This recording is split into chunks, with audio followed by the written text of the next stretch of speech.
Today is Wednesday, February the 19th, 2025. And our Kwanzaa principle for this Wednesday is Imani. That means faith. It means that we believe with all our heart in our people, our parents, our teachers, our leaders, and the righteousness and victory of our struggle. I hope everybody is in a great mood today. I'm feeling invigorated. I'm feeling enlivened. I'm feeling hopeful. I'm feeling optimistic. I don't know why. I think the skills that I've been employing, the muscles I've been building to support my wellness practices are kicking in. I woke up in a good mood this morning. Although I did realize that we're at the phase of the year where when I wake up, the sun is already peeking in my window.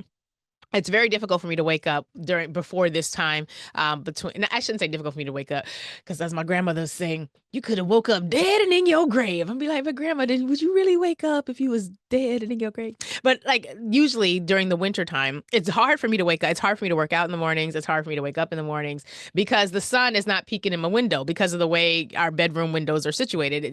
During the winter time, I don't get that sun peak, or at least not until I'm already up and puttering around the house. And so we have reached the time where we are starting to get sunlight. And so it's easier for me to wake up, and I just wake up automatically in a good mood.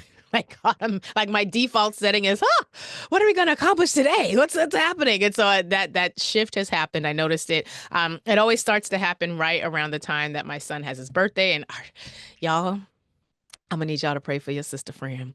Our oldest child is turning 18 on Saturday, and I am not quite fully prepared. I mean, I feel like I've known this was coming. Thank God for for the past many, many years, but it's a real thing because I'm still feeling like I'm in my 20s. I feel like I'm in my 30s. And as my daughter says, Mommy, you are definitely not in your 20s or 30s. But yeah, we have an almost 18-year-old on Saturday. And I'm emotional about it. It always happens. I get emotional. And it's like, I don't know if for those of you who have been so blessed to have a child that you wanted to have, that the birth was amazing. I know that's a luxury on all those fronts. But if you've ever had that experience, for me, right around, particularly my oldest child, slightly less so for my youngest, but for my oldest child, I guess because this was my firstborn, I still feel like physically there's still a thing that happens right around their birthday, and it's weird. I can't really describe it, but there's this thing that I still like physically feel. The it's like my body, the body remembers, right? Or the body keeps score, or whatever. I think that's the name of the book, The Body Keeps Score. And it's like I still feel like my body remembers in ways that my brain can't quite even calculate. It's weird. It's hard to describe, but it also just so happens that this is around the time when the sun starts to peek in a little bit earlier. And so, yeah, I woke up in a good mood, was excited to be here. I was listening yesterday and earlier this morning to Urban View Mornings. Of course, shout out to our Urban View Mornings crew. They are amazing. But I was listening to Karen yesterday. I think it was on the repeat, because now after Karen's show runs from 3 to 6, it runs again, which is great because the stuff that I missed because I was in meetings at work, I can catch. And somebody had called in and was saying something to the effect of, I know that this work that you do is laborious, like basically, and that's not the word that they use, but they basically said it weighs on you, something to that effect. And Karen was like, well, to be clear, it don't weigh. Like, this is what I want to do. This is what I feel like compelled to. This is not like a burden. And that's exactly how I feel about being in this space, that this is one of the most exciting parts of my workday. I call it my long lunch because I do work for the Center for Law and Social Justice before I get here. Then I come here. Then I go back to my office and I do more work. So to me, this is like a long lunch break that I get to spend with friends. And so I'm feeling good. I hope you are all as well. We got a lot to get to today because the world is continuing to crumble, interestingly.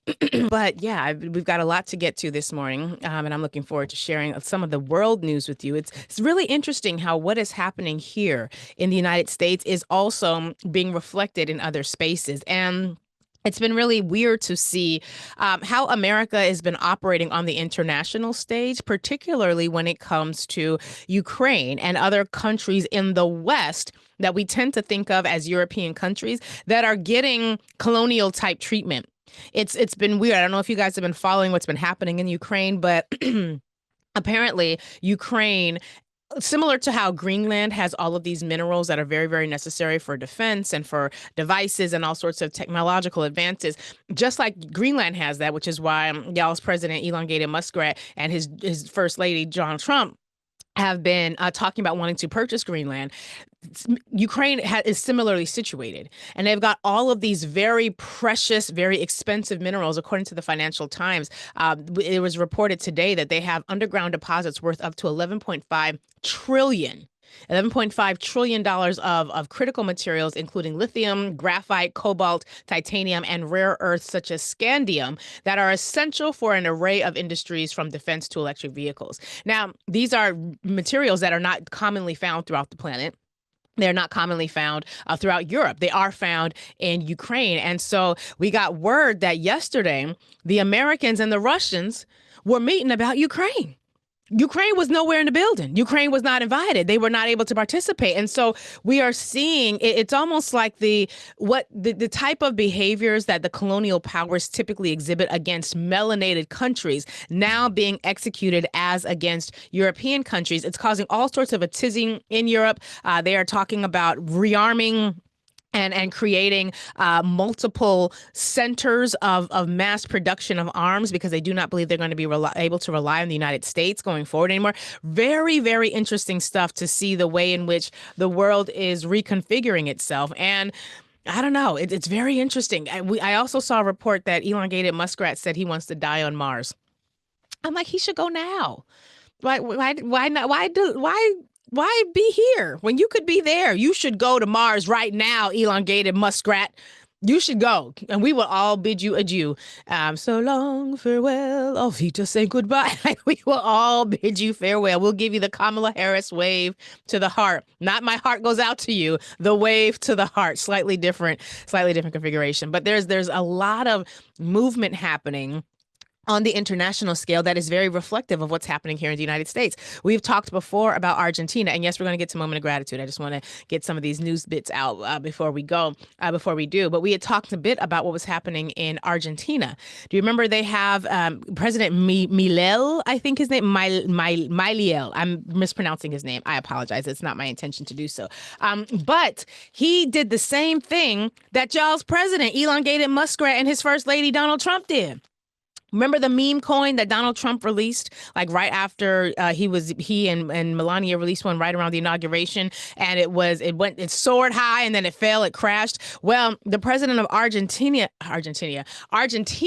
did the same thing. He had a meme coin and it soared and then crashed. And now, because he's also considered an economist of some note, he is sort of they're now questioning whether or not he should be impeached. Was this a pump and dump? Were you trying to do to us what Donald Trump and Elongated Muskrat did to the Americans? So it's playing out all over the world scene.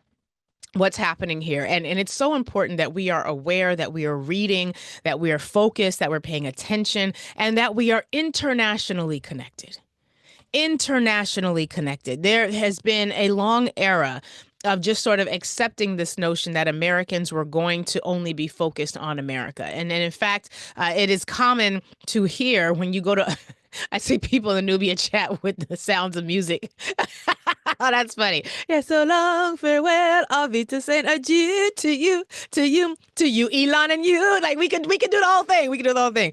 Because I lived on Sound of Music. It was one of my mom's favorite movies when we were little. But for so long, Americans have sort of sat in this reputation of being know-nothings, that when you travel, you would often, if you're like me, and within the circles, and maybe it's just me, within the circles that I travel in, when I travel internationally, it's always interesting to me to see how many people who live and work and breathe and eat and thrive and survive in other countries, how much they know, not just about American pop culture, but how much they know about American political reality.